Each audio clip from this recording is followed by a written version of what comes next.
wife is patient. I mean, when we moved to Wisconsin, we have this habit to invite church members over. Like here in Kentucky, we have periodical Vespers at my house. We had around 150 people, 170 that came to Vespers at our house. So we invite people over. Well, in Wisconsin, we just moved there.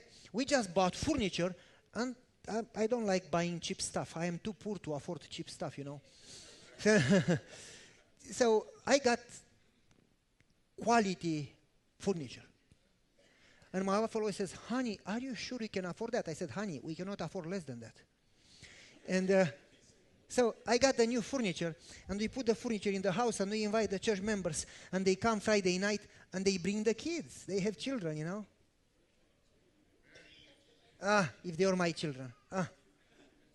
Anyway. Everybody in the church were playing. My kids stayed there. They didn't move. Yeah, I know.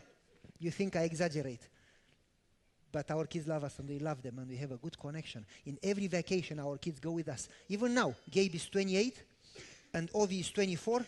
And they call, can we come with you guys in vacation? Okay. We have a good relationship. So, church members brought children. Guess what children did? It was raining outside. It was muddy and dirty. And they jumped on my new couch and started to jump with their shoes on our new love seat. And I looked to the parents. I said, don't you see it? But I didn't say it. And I have a problem. When I get angry, my ears turn red. It's real.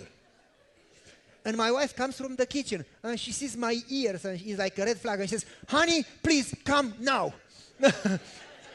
And I say, why? And she says, come in the kitchen, I need your help. And you better don't argue, because you have two options. You either are right or you are happy. You cannot have both.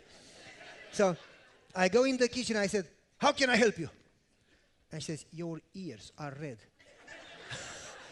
And I knew what that means. I said, yeah, I know. They jump on our new couch. We just got it yesterday.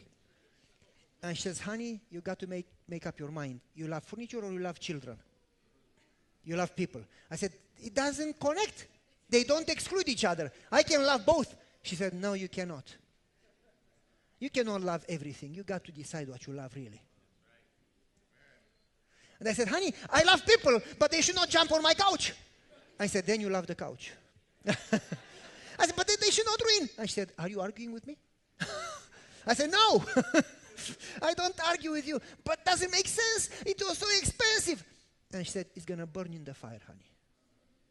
You don't take it to heaven. Amen. I said, I know, but. I said, don't but me. Just let them be. Just go there and love them. And let them ruin our furniture because they are worth. She's patient. She's a saint compared to me. She's, you know. And I went there and my stomach was doing all that stuff, you know. And, and I was like, okay, smiled. And we talked and we sang and we prayed. Next week, a lady, Pam, comes to me and says, Pastor, we have never had a pastor patient like you. I am anything but patient. I mean, God changed me, but I was a bomb. My fuse was really short. And she says, we felt so bad. We talked about it. Our kids just started in a rude way to jump around the house. Because you had all those cookies, so much sugar and so on. And yeah, put it on me, sure. And she cooked the cookies, not me, you know. And she said, you love people so much that you said nothing. You just smiled and prayed for us. And she said, Pastor, you got our attention better than 1,000 sermons. So, not my fault, you know.